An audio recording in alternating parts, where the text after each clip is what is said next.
दुनिया बड़ी धर्मशाला, यहाँ पर कोई आ रहा है, कोई जा रहा है, कोई आ रहा है, कोई जा रहा। ये दुनिया बड़ी धर्मशाला, यहाँ पर कोई आ रहा है, कोई जा रहा है, कोई आ रहा है, कोई जा रहा है।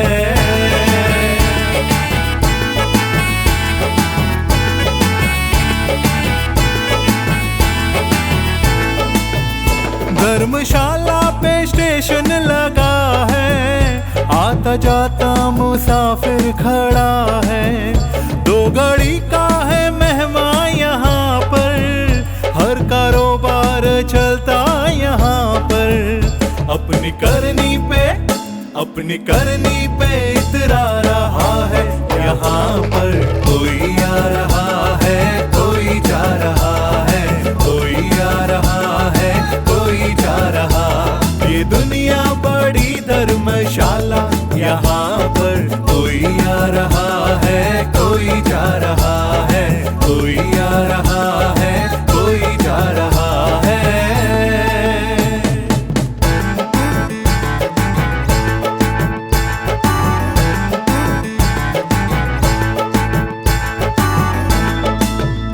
उन्नत जीवन की गाड़ी खड़ी है, जिसमें यीशु की आशीष बड़ी है।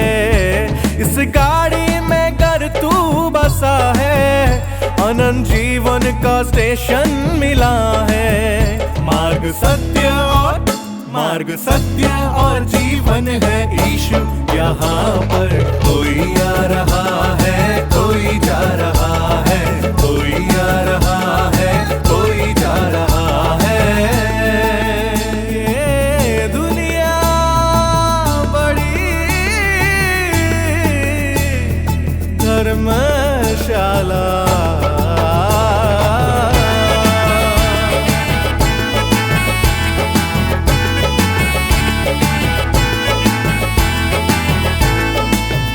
दिल अपना लगा ले यहाँ पर, थोड़ा वक्त रह गया है यहाँ पर।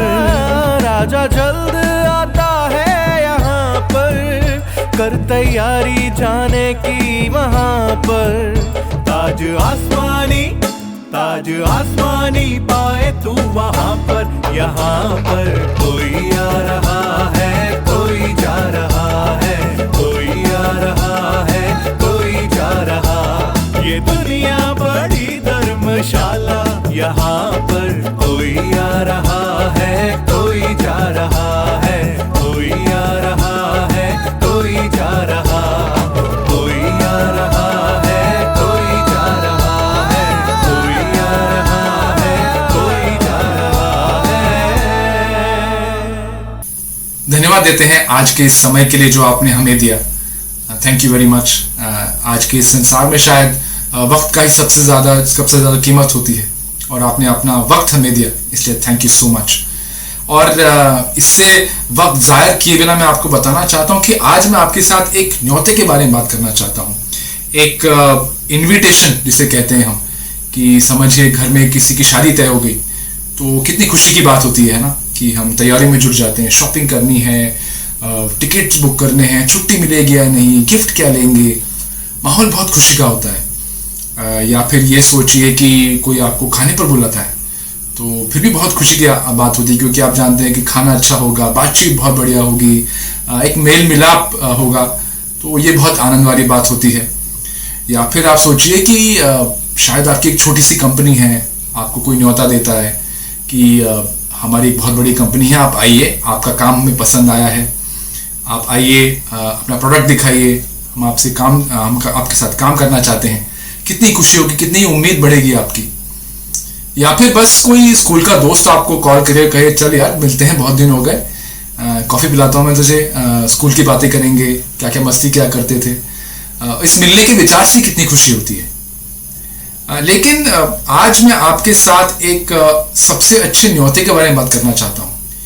क्या ऐसा न्योता हो सकता है जो सबसे बेहतरीन हो, सबसे आनंददायक हो, या शायद ऐसा हो जो शायद आपको कभी मिला ही ना हो।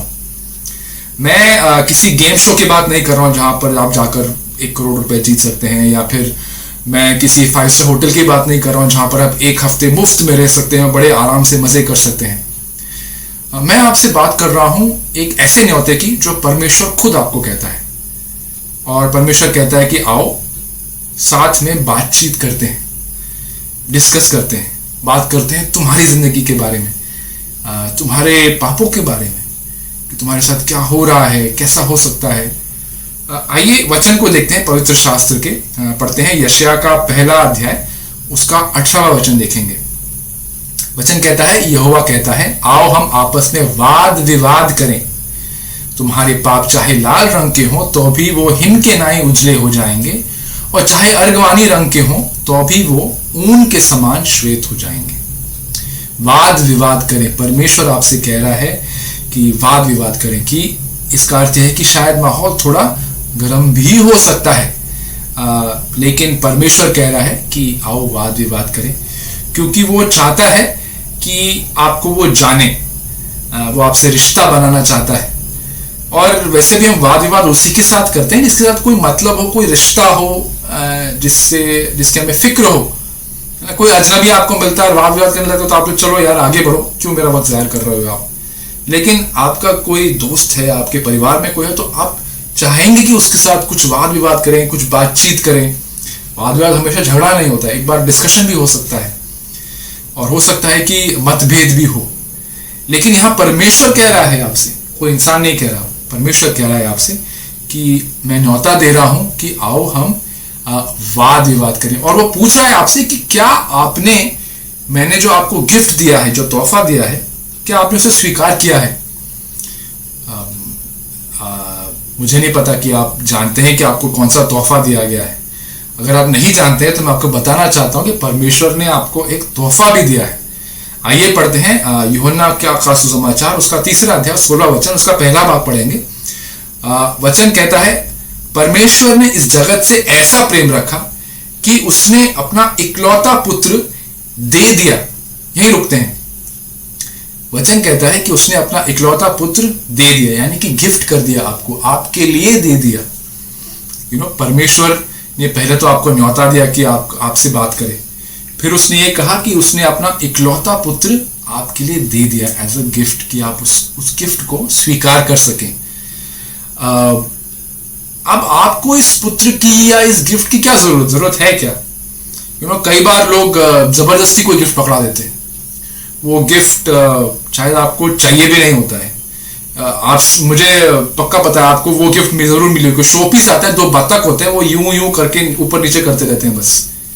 बहुत ही नाकाम ऐसी वो गिफ्ट है, उसका कोई मतलब नहीं होता है। कई बार लोग सोचते हैं क्या करें, ये गिफ्ट पकड़ा दी है, उसका कुछ तो करना पड़ेगा, तो लोग उसको फिर से रैप अप कर देते हैं और आगे बढ़ा देते हैं, किसी और गिफ्ट कर देते हैं, फिर वो उसकी प्रॉब्लम हो जाती है। लेकिन ये जो पुत्र है, इसकी जरूरत आपको है, मुझे भी है, इस पूरे संसार को है, और इसके बिना हमारा कुछ नहीं होना है। तो ये गिफ्ट क्यों दिया गया है और इसकी जरूरत क्यों है, आगे पढ़ते हैं उसी वचन में।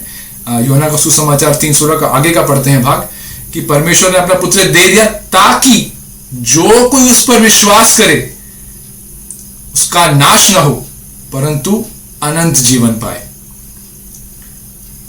उसका नाश न हो, यानी कि आपका नाश होने वाला है। कोई सुनना नहीं चाहता ना कि नाश होने वाला है मेरा, पर यही सच है, और ये मेरा विचार नहीं है, ये पवित्र शास्त्र कहता है। पवित्र शास्त्र हमसे कहता है कि हम चलिए उसकी वचन को ही देखते हैं। रोमियो का 3 अध्याय और 23 वचन, रोमियो का 3 अध्याय और 23 वचन कहता है, इसलिए कि सबने पाप किया और परमेश्वर की महिमा से वंचित हैं। इसलिए कि सबने पाप किया और परमेश्वर की महिमा से वंचित हैं। आपने पाप किया, मैंने पाप किया, हम सब ने पाप किया हुआ इस संसार में, और हम सबको प्रभु यीशु मसीह की बहुत जरूरत है।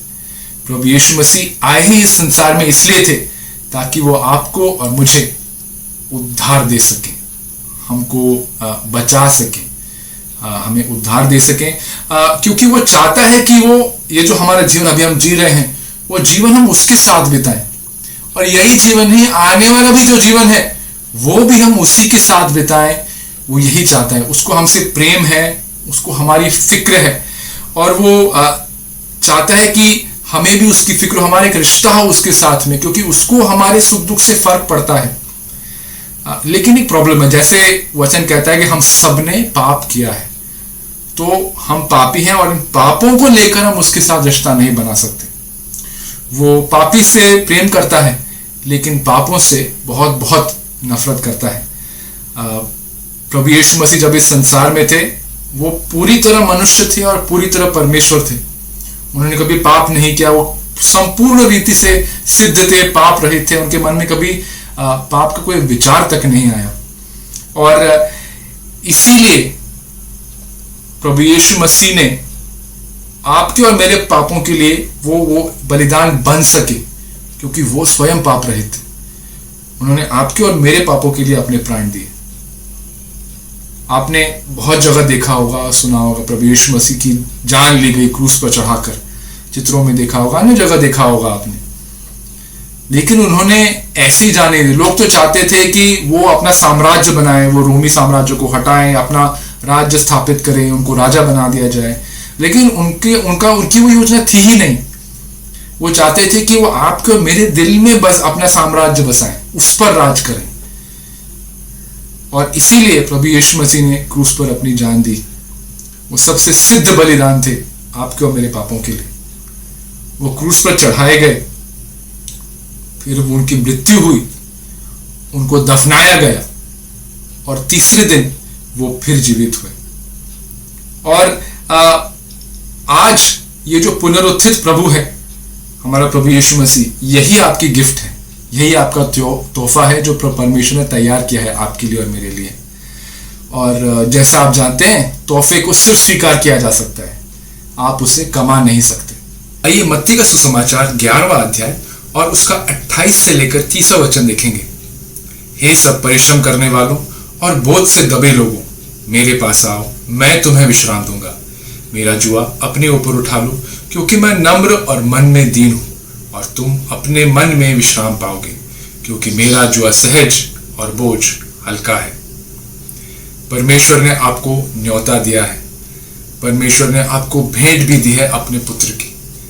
ये परमेश्वर कह रहा है, आओ वाद विवाद करें, बातचीत करें, जाने एक दूसरे को, क्योंकि उससे फर्क पड़ता है आपकी जिंदगी से कि आपकी जिंदगी में क्या सुख है, क्या दुख है। वो नहीं चाहता कि आप ये जीवन और आने वाला जीवन उसके बिना बिताएं, उसके साम्राज्य में न बिताएं। और उसको स्वीकार करना बहुत आसान है। हाँ, आपके लिए और मेरे लिए आसान है, लेकिन प्रभु यीशु मसीह के लिए आसान नहीं था। वो क्रूस पर चढ़ा आपके लिए और मेरे लिए, उसने लहू बहाया, वो तीसरे दिन फिर जीवित हुआ आपके लिए और मेरे लिए। लेकिन हमसे वो सिर्फ इतना ही चाहता है कि हम अपने मुख से अंगीकार करें कि हाँ, मैं पापी हूं, मैंने पाप किया है, और हाँ, प्रभु यीशु मसीह मेरे पापों के लिए मरा। इसे सिर्फ मुख से नहीं कहना है, इसे अपने मन में भी विश्वास करना है। ये करना क्यों जरूरी है? इस न्योते को स्वीकार करना क्यों जरूरी है? पुत्र को स्वीकार करना क्यों जरूरी है? कोई जोर जबरदस्ती नहीं है, कोई जोर जबरदस्ती कर भी नहीं सकता। लेकिन आप ये नहीं करेंगे तो क्या होगा? आइए देखते हैं यूहन्ना का सुसमाचार 3रा अध्याय और उसका 36वां वचन।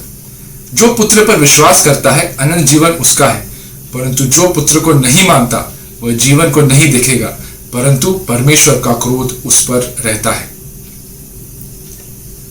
पहला भाग तो अच्छा है इस वचन का कि जिसने पुत्र को स्वीकार कर लिया, अनंत जीवन उसका है, वो प्रभु यीशु मसीह के साथ में अनंत काल का जीवन उसके साथ बिताएगा। लेकिन दूसरे भाग में एक चेतावनी है आपके लिए, मेरे लिए और हर एक इंसान के लिए, उस इंसान के लिए जिसने प्रभु यीशु मसीह को स्वीकार नहीं किया। साफ साफ लिखा गया है, वह जीवन को नहीं देखेगा, परंतु परमेश्वर का क्रोध उस पर रहता है। जीवन यानी आने वाला जीवन या अनंत काल का जीवन आप कहाँ बिताएंगे, वो इससे तय होता है कि क्या आप प्रभु यीशु मसीह को स्वीकार करते हैं या नहीं। कोई जोर जबरदस्ती हो ही नहीं सकती। इसे सिर्फ अपने मन में, पूरे दिमाग से, दिल से, विवेक से इस बात को मानना है। न इसको खरीदा जा सकता है, न हम आपको जबरदस्ती कर सकते हैं, और कोई तरीका आजमाया नहीं जा सकता। एक ही तरीका है, प्रभु यीशु मसीह का प्रेम। वो प्रेम से आपसे कह रहा है कि वो आपसे प्रेम करता है और चाहता है कि आप उसे स्वीकार करें। हम धन्यवाद देते हैं कि आपने अपना वक्त निकाला, हमारे सुसमाचार सुना, और हमें प्रार्थना करते हैं कि आप प्रभु यीशु मसीह के सुसमाचार को सुने, आप इसको जानें और इसको अपनाएं और उसके साम्राज्य का भाग बने, उसकी संतान बने। वो कोई झूठे वादे नहीं करता आपसे कि आपकी ज़िंदगी बहाल हो जाएगी, खुशहाल हो जाएगी, कोई मुश्किलें नहीं आएंगी, सिर्फ आशीषें होंगी। ये बात तो प्रभु यीशु मसीह ने खुद भी नहीं कही है। हाँ, लेकिन प्रभु यीशु मसीह ने ये ज़रूर कहा है कि वो हर समय हमेशा हमारे साथ रहेगा, वो हमें न कभी छोड़ेगा न कभी त्यागेगा। और ये कितनी बड़ी बात है कि परमेश्वर का पुत्र हमसे कह रहा है कि वो हमें कभी छोड़ेगा नहीं, कभी त्यागेगा नहीं। धन्यवाद देते हैं एक बार फिर आपके इस समय के लिए। आइए एक छोटी सी प्रार्थना करेंगे, और अगर आपने प्रभु यीशु मसीह को स्वीकार किया है या आप उसकी ओर बढ़ रहे हैं, तो मैं चाहता हूं कि मैं जो प्रार्थना करूंगा उसका जो भाग है उसे दोहराएं, ताकि आप प्रभु यीशु मसीह को अपने मन में स्वीकार कर सकें। आइए प्रार्थना करें। हे हमारे सच्चे और जीते परमेश्वर, तेरा धन्यवाद देते हैं कि तूने हमसे इतना प्रेम किया कि तूने अपने पुत्र प्रभु यीशु मसीह को इस संसार में भेज दिया, हम पापियों के लिए, उन लोगों के लिए जो तेरे प्रेम के कभी लायक नहीं हो सकते, लेकिन फिर भी तेरे पुत्र के लहू के द्वारा हम लायक बनाए गए और उसके भाई बहन के दर्जे तक हमें बढ़ा दिया गया है। धन्यवाद देते हैं इस प्रेम के लिए प्रभु। आज जिस किसी ने भी तेरे वचन को सुना है उसको तेरे हाथों में सौंपते हैं, और हम ये प्रार्थना करते हैं कि अगर उन्होंने तेरे वचन को सुना है तो वो अपने मन में यह प्रार्थना करें कि हाँ प्रभु, मैं पापी हूँ, हाँ मैंने तुझे दुख पहुंचाया है, हाँ तेरी पवित्र आत्मा को मैंने दुख पहुंचाया है, लेकिन आज मैं मेरे मार्ग को बदलना चाहता हूँ, तेरे दिए हुए इस नए जीवन को स्वीकारना चाहता हूँ। मैं इस बात को मेरे मन में मानता हूँ, अपने मुख से भी अंगीकार करता हूँ कि मैं पापी हूँ, लेकिन प्रभु यीशु मसीह मेरे पापों के लिए मारा गया और वो तीसरे दिन फिर जीवित हुआ, और आज वो मेरे साथ संबंध बनाना चाहता है और मैं भी उसके साथ रिश्ता तय बनाना चाहता हूँ जो अनंत काल तक कायम रहेगा। हम धन्यवाद देते हैं प्रभु। अगर किसी ने यह प्रार्थना की है तू उनके हृदय में प्रवेश कर, उनके साथ वास कर, और प्रभु तू उनको अपना बना ले और अपने वचन के द्वारा उनको तू अपने और करीब ला। प्रभु इस सभा को सुनने वाले हर एक इंसान को तेरे हाथों में सौंपते हैं। ये छोटी सी प्रार्थना प्रभु यीशु मसीह के नाम में मांगते हैं, तो सुन और कबूल कर, आमीन। धन्यवाद देते हैं आपका। ये YouTube चैनल है, हम रिक्वेस्ट करते हैं, गुजारिश करते हैं कि आप इसे सब्सक्राइब कीजिए, बेल बटन भी दबाइए, ताकि जब भी हम नया वीडियो अपलोड करें आपको नोटिफिकेशन मिलेगा। डिस्क्रिप्शन में फ़ोन नंबर होगा, ईमेल होगा, इन दोनों जरियों के तरीके से आप हमसे बात कर सकते हैं। स्क्रीन पर भी फ़ोन नंबर और ये जो ईमेल आईडी है वो वहाँ पर मेंशन होगी। हम आपसे गुजारिश करते हैं आप हमसे बात कर सकते हैं। कोई विचार विमर्श करना है, कोई सवाल है, कोई शंका है, या फिर बस आप चाहते हैं कि हम आपके लिए प्रार्थना करें, हम आपके लिए वो भी करने में हमें बहुत आनंद मिलेगा। धन्यवाद एक बार फिर आपके समय के लिए। परमेश्वर के नाम की महिमा हो। अगर आप अधिक जानना चाहते हैं या प्रार्थना के लिए अपना बोझ बांटना चाहते हैं तो दिए गए फोन नंबर एवं ईमेल आईडी पर संपर्क करें। उन्नत जीवन की गाड़ी खड़ी है जिसमें यीशु की आशीष बड़ी है। इस गाड़ी में घर तू बसा है, अनंत जीवन का स्टेशन मिला है। मार्ग सत्य और जीवन है यीशु, यहाँ पर कोई आ रहा है, कोई जा रहा है।